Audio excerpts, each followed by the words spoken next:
মই reserve bank of ইণ্ডিয়াৰ যোৱা 11 ডিচেম্বৰ তাৰিখৰ দিনা প্ৰকাশ পোৱা তাৰ যিটো ৰিপৰ্ট, ষ্টেটিষ্টিকেল ৰিপৰ্ট, সেই ৰিপৰ্টৰ পৰা মই আপোনালোকক জনাব খুজিছো যে আজিৰ দিনটোত অসমৰ এজন মানুহৰ গড় আয়ুস মানে এজন মানুহ জীয়াই থাকে 68 বছৰ সমাজ। 68 বছৰ সমাজ জীয়াই থাকে এজন মানুহে। কিন্তু আজিৰ দিনটোত ভাৰতবৰ্ষৰ এজন মানুহে গড়ে 70 বছৰ 3 মাহ জীয়াই থাকে।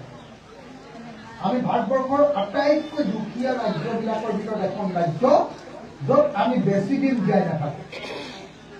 ভালকে খাবলৈ নাপালে বেছি দিন জীয়াই নাথাকে, ভালকৈ স্বাস্থ্যৰ সুবিধা নাপালে জীয়াই নাথাকে। আৰু ভাৰতবৰ্ষৰ 22খন ৰাজ্যৰ ভিতৰত আমি তল ফালৰ পৰা মানে সোনকালে মৰা মানুহৰ ভিতৰত 4 নম্বৰ। আটাইতকৈ সোনকালে মৰে বিহাৰৰ মানুহ আৰু আমি 4 নম্বৰ সোনকালে মৰো। কেলে সোনকালে মৰো? কাৰণ আমাৰ খাদ্য পাতি বেয়া, আমাৰ কষ্ট বেছি হয়, আমাৰ চিকিৎসা ভালকে নাপাওঁ। আপোনালোকে যদি চাই আজিৰ দিনটো সন্তান জন্ম দিওঁতে মাকে কেঁচুৱা জন্ম দিয়ে, কেঁচুৱাৰ মৃত্যু হয়। মাকে সন্তান জন্ম দিওঁতে কেঁচুৱা মৰে নে নমৰে? মৰে। আটাইতকৈ বেছি ভাৰতবৰ্ষত 3 নম্বৰ আটাইতকৈ বেছি কেঁচুৱা মৰে আমাৰ অসমত। 3 নম্বৰ বেছি আটাইতকৈ বেছি কেঁচুৱা মৰে বিহাৰত, আৰু আমি 3 নম্বৰত আমাৰ আটাইতকৈ বেছি কেঁচুৱা। সন্তান জন্ম দিওঁতে মাক আটাইতকৈ বেছিকে মৰে 5 নম্বৰ। অসমখনত গোটেই ভাৰতবৰ্ষৰ ভিতৰত 5 নম্বৰত আটাইতকৈ বেছি মাক মৰে। ল'ৰা ছোৱালী আৰু মাক কিয় মৰে? খাদ্যৰ কাৰণে। খাদ্যৰ কাৰণে কিয় মৰে? ভালকে চিকিৎসা নোপোৱাৰ কাৰণে। আজিকালি পৃথিৱীৰ চব দেশৰ মানুহে নিজৰ ল'ৰা ছোৱালীকো জন্ম দিয়ে চিজাৰিয়ান কৰি, হয়নে? আমাৰ ইয়াত ঢেকীয়ালতে যদি কেঁচুৱা জন্ম হয় তেতিয়াহ'লে মাকো মৰিব পাৰে, হয়নে নহয়? আমাৰ ঢেকীয়ালতে কিয় জন্ম হয়নে নহয়? সেইদিনা যোৱা কেইদিনমানৰ আগতে চাবুৱালৈ অসমৰ মুখ্যমন্ত্ৰী গৈছিলে। চাবুৱালৈ এই পইচাবিলাকৰ কাৰণে 10,000 টকা আপোনালোকে ইয়াত দিলেহি নে নাই? 10,000 টকাটো দিলে নে নাই? সেই 10,000 টকাটো বিলাবলৈ যাওঁতে এগৰাকী মাইকী মানুহে আমাৰ CMৰ মিটিঙতে বাচ্চা জন্ম দিছে। কথাটো জানেনে নাই? আপোনালোকে শুনিছিলে নে নাই? শুনিছে? কেলে এইটো হৈছে? তাৰমানে আপুনি ভাবক যে 10,000 টকাটো পাবৰ কাৰণে মানুহগৰাকী মৰিলেও তেওঁ মিটিংখনলৈ যাব বিচাৰিছে। কেতিয়া এগৰাকী মাকে আজি সন্তান জন্ম দিব, ডেট আছে, সেই দিনটোতো টকা 10,000 যদি বিচাৰি মুখ্যমন্ত্ৰীৰ মিটিঙলৈ যাব লাগে, কোন মানুহ যাব? মোৰ ৱাইফ যাব নেকি? কেতিয়াও নাযায়। চাকৰি কৰা মানুহ এজনৰ ৱাইফ যাব নেকি? নাযায়। দোকানী এজনৰ ৱাইফ যাব নেকি? নাযায়। যাৰ ইনকাম আছে তেওঁৰ ৱাইফ কেতিয়াও নাযায়। তেওঁৰ ৱাইফক 7 দিনৰ আগৰ পৰা হস্পিটেলত ভৰাই থৈ দিব, হয় নে নহয়? কিন্তু আমাৰ গাঁৱৰ মানুহৰ অৱস্থা এনেকুৱা বেয়া যে যিদিনা বাচ্চা জন্ম হৈছে সেইদিনাও মুখ্যমন্ত্ৰীৰ মিটিঙলৈ গৈছে টকা 10,000। এটা প্ৰমাণ কৰে নে নকৰে যে অসমৰ মানুহৰ অৱস্থা খুব বেয়া বুলি? প্ৰমাণ কৰে নে নকৰে? কৰে নে নকৰে? অসমৰ মুখ্যমন্ত্ৰীয়ে কৈছিলে বোলে আমি অসমক 1 নম্বৰ কৰি দিম। কিহত কৰিলে 1 নম্বৰ? মই যদি সেইবিলাক কৈ দিওঁ আপোনালোকে আচৰিত পাব। অসম এতিয়া ভাৰতবৰ্ষৰ ভিতৰত 1 নম্বৰ কিহত জানে নে নাই? 1 নম্বৰ অসম ভাৰতবৰ্ষৰ ভিতৰত 1 নম্বৰ হ'ল আধাতে স্কুল এৰাৰ ক্ষেত্ৰত 1 নম্বৰ। ল'ৰা ছোৱালী আধাতে স্কুল এৰাৰ ক্ষেত্ৰত 1 নম্বৰ। জানেনে কথাটো? সেইটো ড্ৰপ আউট ৰেট বুলি কয়। আৰু অসম 1 নম্বৰ কিয় জানেনে? পুলিচে মানুহ ধৰি নি ৰাতি 12টা বজাত গুলিয়াই মৰাৰ ক্ষেত্ৰত অসম 1 নম্বৰ। আৰু বেলেগ কোৱাটো আৰু এটা কথাটো অসম ভাৰতবৰ্ষৰ ভিতৰত 1 নম্বৰ। ভাৰতবৰ্ষৰ ভিতৰত এটা অতি ডাঙৰ বস্তু যে দৰিদ্ৰতাৰ সূচাংক, মানুহ দুখীয়া নে ধনী তাই যিটো হিচাপ উলিয়ায় এইটো মাল্টি ডাইমেনশ্যনেল পভাৰ্টি ইণ্ডেক্স বুলি কয়। মাল্টি ডাইমেনশ্যনেল পভাৰ্টি ইণ্ডেক্স উলিয়াওঁতে ওলালে যে আমাৰ অসমখন ভাৰতবৰ্ষৰ ভিতৰত 4 নম্বৰ আটাইতকৈ দুখীয়া ৰাজ্য। 4 নম্বৰ আটাইতকৈ দুখীয়া ৰাজ্য।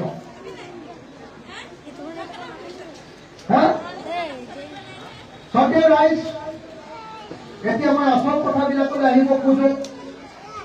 ৰাইজ, আপোনালোকে মোক এটা কথা কওকচোন, আপোনালোকে প্লিজ মোক এটা কথা কওকচোন, এটা মাত্ৰ কথা কওক যে একচুৱেলি কি কাম কৰিলে আমাৰ অসমৰ চব মানুহবিলাকে ধনী হোৱাৰ বুদ্ধি কি আছে কওক?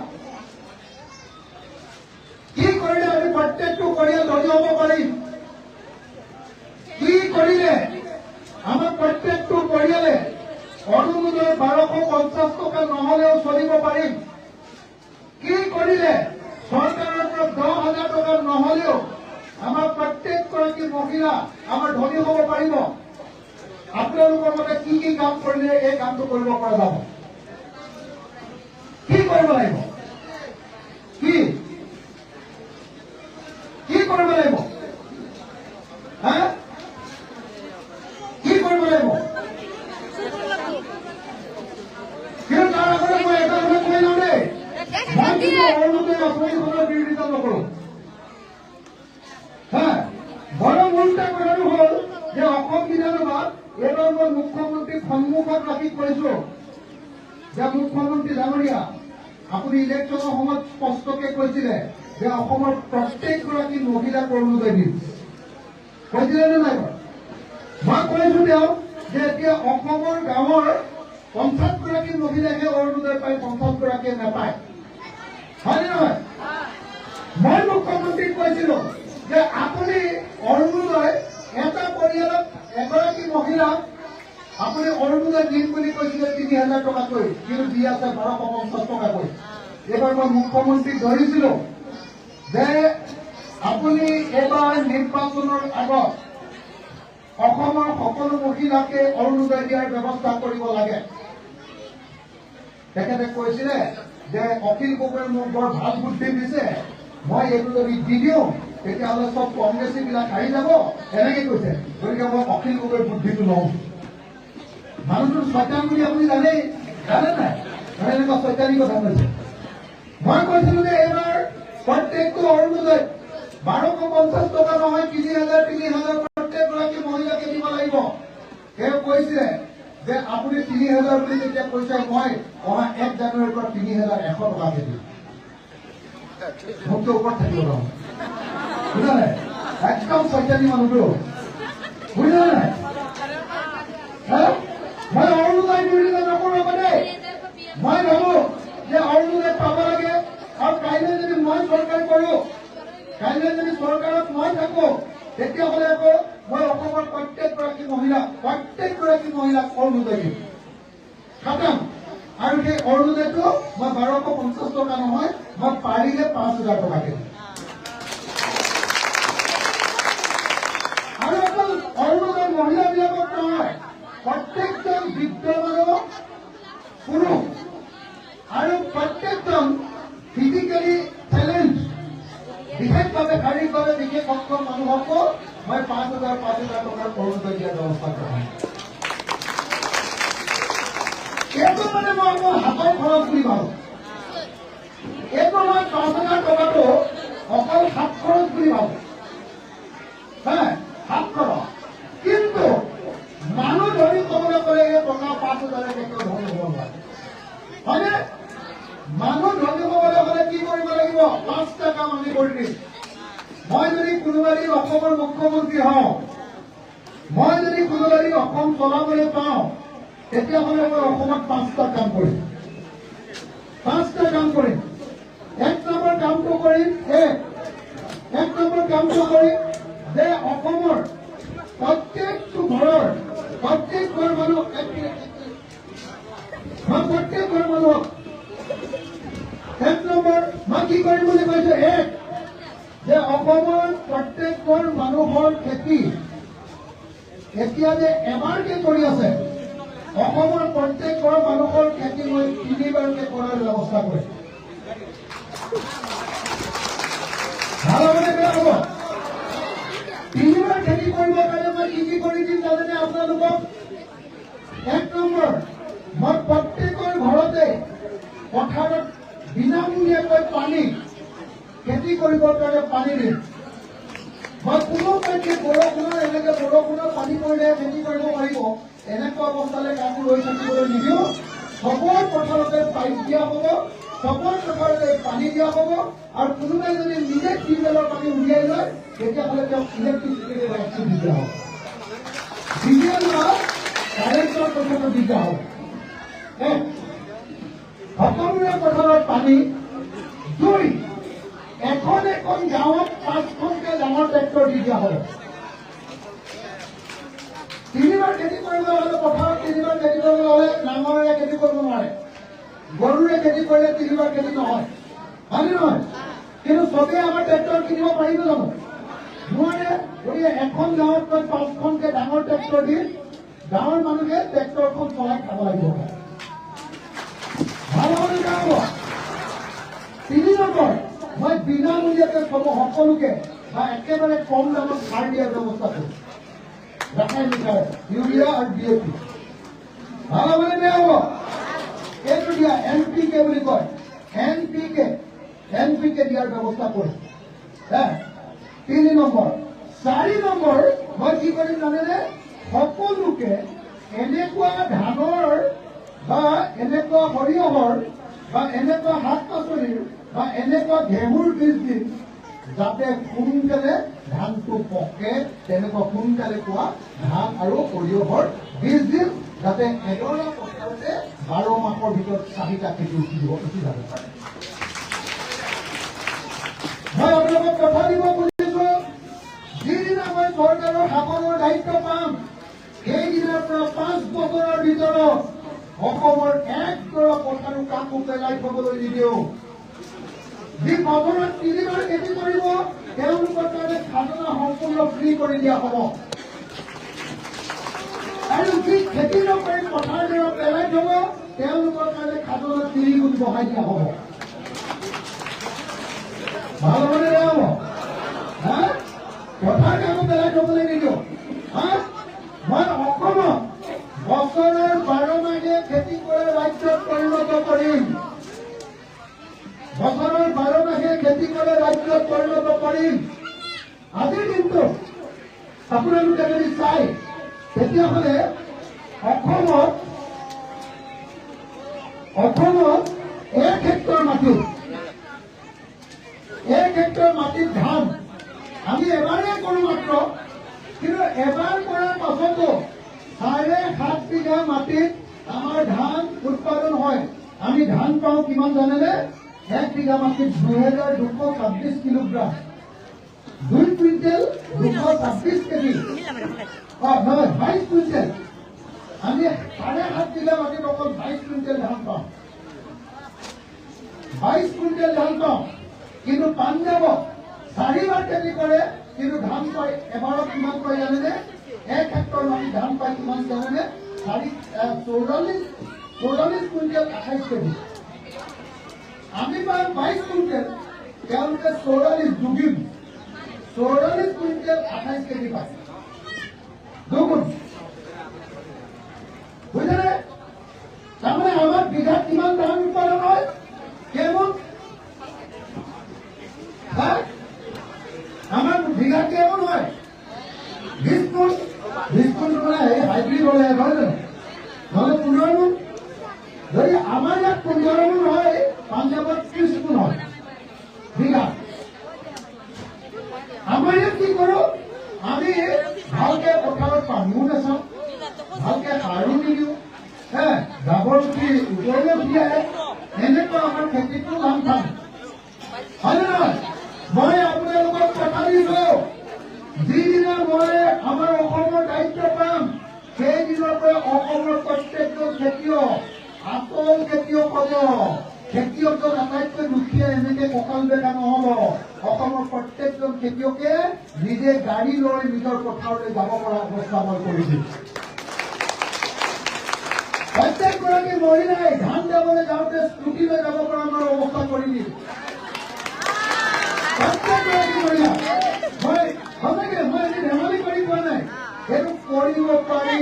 চৰকাৰখনৰ প্ৰথম আৰু প্ৰধান দায়িত্বটোৱে হ'ল মানুহৰ উৎপাদনশীলতা বৃদ্ধি কৰা, মানুহৰ উৎপাদনশীলতা প্ৰডাক্টিভিটি বৃদ্ধি কৰা। আৰু আমাৰ চৰকাৰে কি কৰিছে? আমাৰ চৰকাৰে উৎপাদনশীলতা বৃদ্ধি নকৰিবৰ কাৰণে অকল চাউল কি দিছে বুলি কৈছে আপুনি? আমাৰ হৰিকান্তই কি বুলি কৈছিলে? চাউল, নিমখ আৰু কি দি আছে? চাউল, নিমখ আৰু দালি। আৰু আমাক চেনি, নিমখ, চাউল 1 কেজি দিয়ে হলে নহয়। এইবোৰ একো নালাগে। আমি এদিন ক'ব পাৰিব লাগিব অসমীয়া মানুহে যে আমাক পথাৰ দিয়া, আমাক পানী দিয়া, আমাক বছৰৰ 4বাৰ 3বাৰ খেতি কৰিব পৰাৰ ব্যৱস্থা কৰি দিয়া। আমি তোমাৰ ঘৰত বৰা চাউলৰ কুইণ্টেলে কুইণ্টেলে দলিয়াই থৈ আহিম। হয় নে নহয়? হিমন্তক ক'ব পাৰিব লাগিব যে হিমন্ত বিশ্ব শৰ্মা, তুমি নিজে একো কাম নকৰা, আজিলৈকে তুমি একো কামেই কৰি পোৱা নাই, অকল দালালি কৰিয়ে খাইছা। হয় নে নহয়? হিমন্ত বিশ্ব শৰ্মাই ক'ৰবাত কাম কৰি খোৱা দেখিছে নেকি? দেখিছে নেকি? অকল তেওঁৰ বিজনেছটো হ'ল কি? এই একমাত্ৰ বিজনেছটো পলিটিক্স হয় নে নহয়? হয় নে নহয়? যে পলিটিক্স কৰি অকল লোকক ঠগি খাইছে। আমি হিমন্ত বিশ্ব শৰ্মাক ক'ব পাৰিম যে তুমি আমাক 1250 টকাৰ অৰুণোদয় দিব নালাগে, মই তোমাক 1 কুইণ্টেল জহা চাউল দিম, কিন্তু তুমি আমাক আৰু নঠগিবা। যোৱা বুজি পাইছে নে আমাৰ কি অকল কৈছে? পাইছে? সঁচাকে মই আপোনালোকক কৈছো, যিদিনা মই যেতিয়া দায়িত্ব পাম, আমি চৰকাৰৰ দায়িত্ব পাম, সেইদিনাৰ পৰা 5 বছৰৰ ভিতৰত মই অসমৰ প্ৰত্যেকজন খেতিয়ক আৰু ৰোৱনীক ধনী মানুহত পৰিণত কৰি দিম। 1 নম্বৰ। 2, মই কি কৰিম জানেনে? 2 নম্বৰ যিটো কাম কৰিম সেইটো হ'ল অসমৰ প্ৰত্যেকজন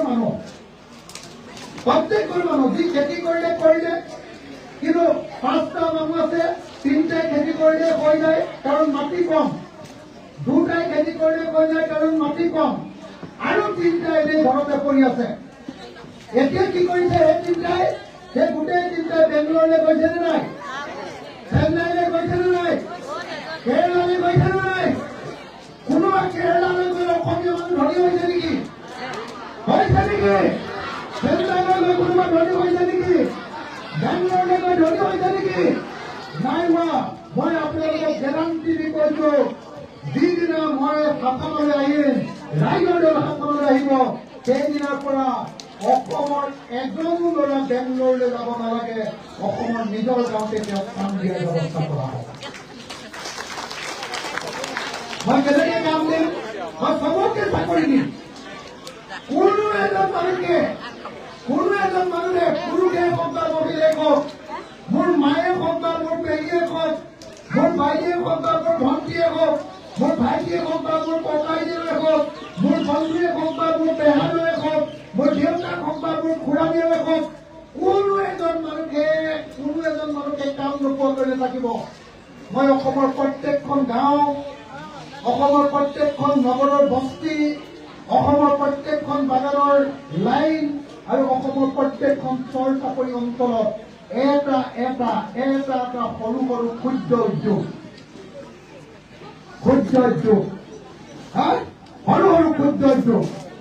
সৰু সৰু স্মল স্কেল ইণ্ডাষ্ট্ৰী খুলিম। এটা ইণ্ডাষ্ট্ৰীত 40টা 50টা মানুহক কাম দিম, আৰু গাঁওখনত এটাও মানুহে নিবনুৱা হৈ থাকিব নালাগে। এটা মানুহক এদিনত অন্তত 1000 টকা ইনকাম কৰাৰ ব্যৱস্থা কৰিম। কেনেকে আপোনালোকে ভাবলে ধৰক, আজি আমাৰ ইয়ালে এখন মিচিং গাঁৱৰ নাম কওকচোন, কোন মিচিং গাঁৱৰ মানুহ আহিছে ইয়ালে? কপাত চাপৰি। এক মিনিট, ঘূনাসুতি বা কপাত চাপৰি মিচিং গাঁৱত ভীমকল হয়নে নহয়? হাতীয়ে কল ভীমকল আমি যে সৰু ল'ৰা ছোৱালীক কওঁ, হয়নে নহয়? দা হয়। মই আপোনালোকৰ মিচিং গাঁও, এখন এখন মিচিং গাঁও, এটা এখন এখন মিচিং গাঁও এটা ভীমকলৰ ফেক্টৰী বনাই দিম। ভীমকলৰ পৰা কি বনাম? চেৰেলেক্স। ভীমকলৰ পৰা কি বনাম? হৰলিক্স। তাৰ কাৰণে আপোনালোকে মোক গাঁৱত এটুকুৰা মাটি দিব, এটা ঘৰ দিব, মই আপোনালোকক চৰকাৰৰ পৰা এটা মেচিন দিম। আপোনালোকে তাত কাম কৰিব। কি কাম কৰিব? মাগৰাকীয়ে কি কৰিব? ভীমকলটো কাটি ৰ'দত শুকুৱাই দিব, পকা ভীমকল। তাৰপিছত দেউতাজনে কি কৰিব? মতামতে ভীমকলজোপা কাটি কল থোকটো আনি আমাৰ ফেক্টৰীত লগাই দিবহি। আপুনি মহিলাবিলাকে কাটি শুকুৱাই দিব। তাৰপিছত মই মেচিনত সেইটো চেপি দিম।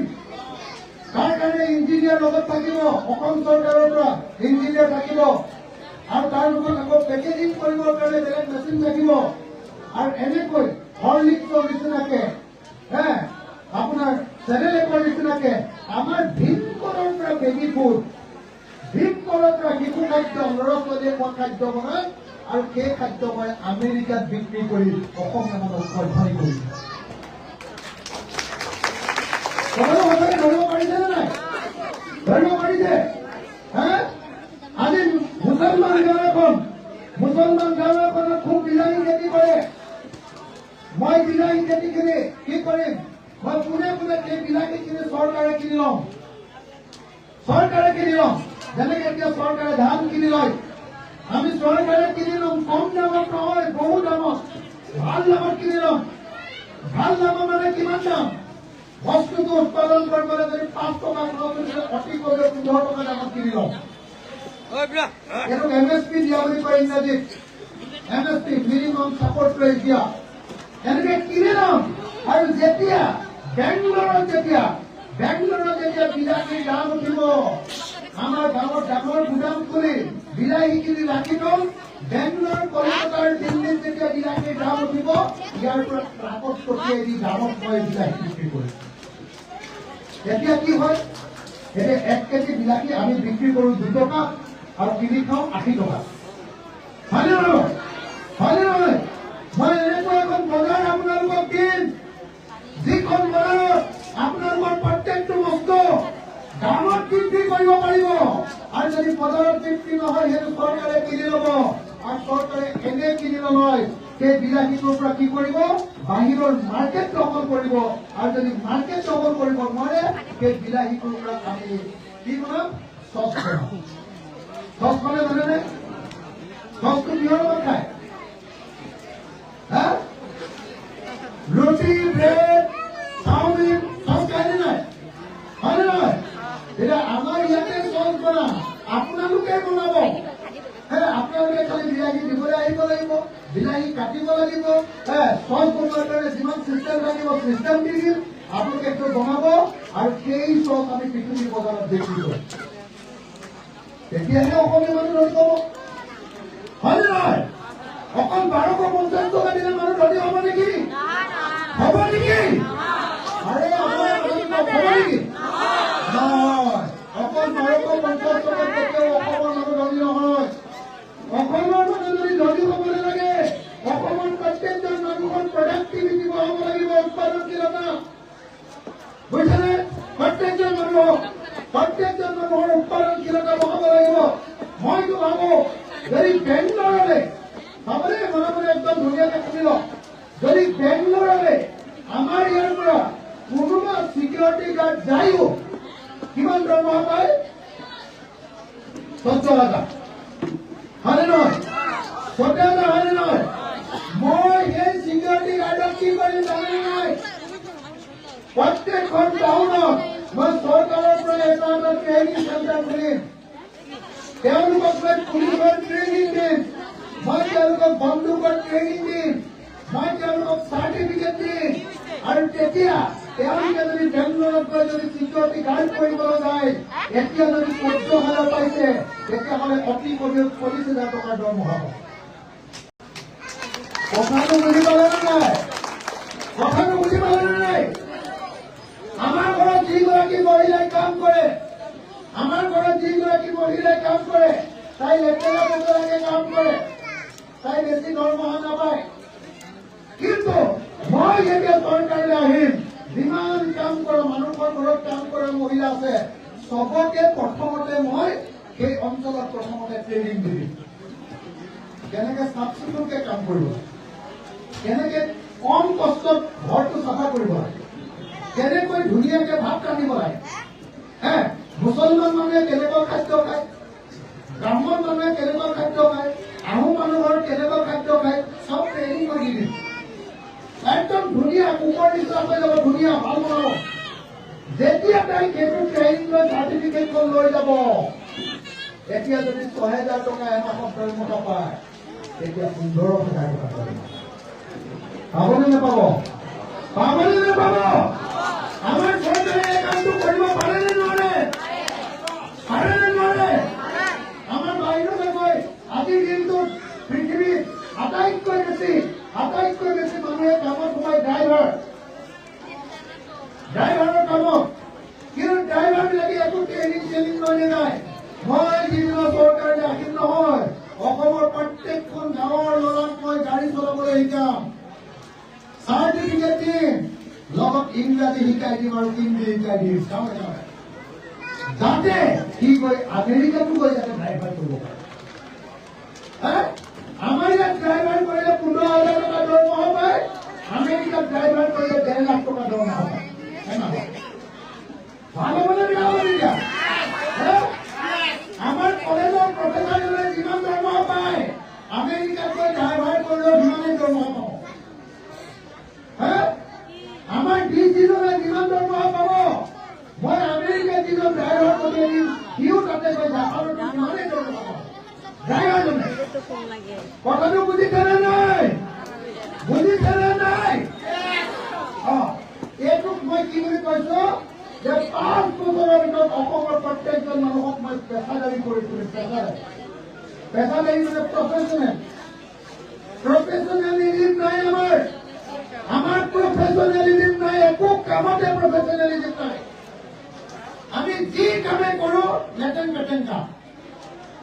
ধান খেতি কৰো, পথাৰত বৰষুণ আহিলে খেতি হ'ব, ওপৰলৈ চাই থাকো বৰষুণ দিবলৈ নিদিয়ে। যদি বেছি দিন বৰষুণ নিদিয়ে কি কৰিব আৰু? ভেকুলীৰ বিয়া পাত। হয় নহয়? পৃথিৱীত ক'ৰবাত ভেকুলীৰ বিয়া পাতিলে বৰষুণ হ'ব নেকি? কেতিয়াও নহয়। বৰষুণ হোৱাৰ নিয়মটো কি? বৰষুণ হোৱাৰ নিয়মটো আপোনালোকে সকলোৱে মনত ৰাখক।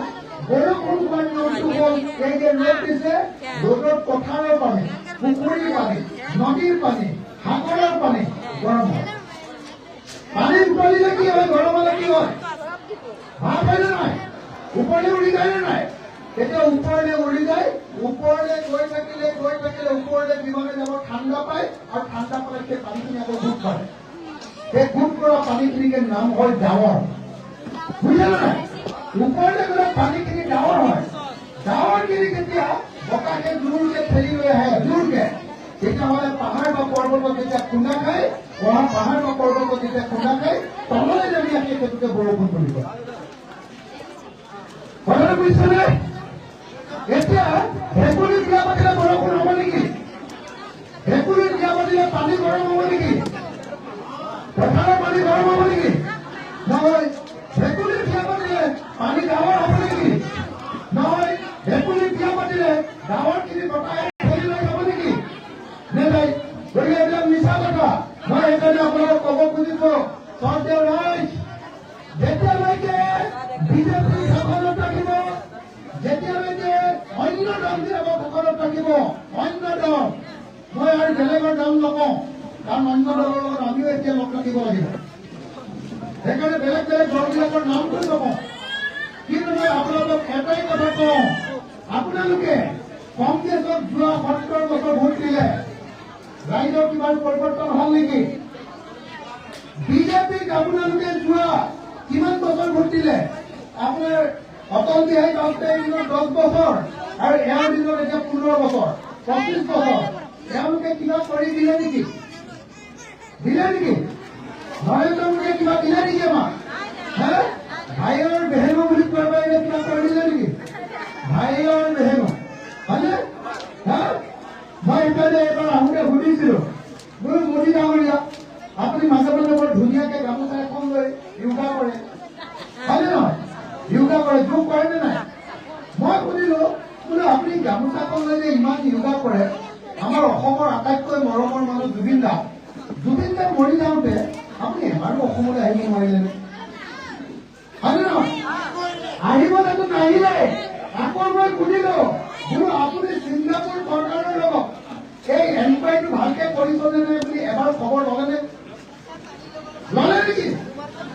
আনকি অসমৰ মুখ্যমন্ত্ৰী সুধিও নাচালে এবাৰ যে তোমালোকে এনকুৱাৰীটো ঠিকমতে কৰিছা নাই, বুজিছানে? সেইকাৰণে মই আপোনালোকক দীঘলীয়াকে কলো, কিন্তু আজি মই আপোনালোকক একচুৱেলি যিকেইটা কথা কবলৈ আহিছো সেইকেইটা অলপ বেলেগ ধৰণৰ কথা পাতিবলৈ আহিছিলো। মই আজি কথা পাতিবলৈ আহিছিলো আমাৰ দলৰ অকল কৰ্মীসকলৰ লগত। মই কথা পাতিবলৈ আহিছিলো এটা কথা স্পষ্টকে মই আপোনালোকৰ লগত কথা পাতিবলৈ আহিছিলো পুৰাপুৰিকে। এইবাৰ আমি নাওবৈচা সমষ্টিটোত ৰাইজৰ দলৰ কেণ্ডিডেটক জিকাব লাগে। আপোনালোকে মোক সহযোগিতা কৰিবনে নকৰে? ইয়াত কিমানজন, ইয়াত যিমানখিনি মানুহ আছে, আপোনালোকে যদি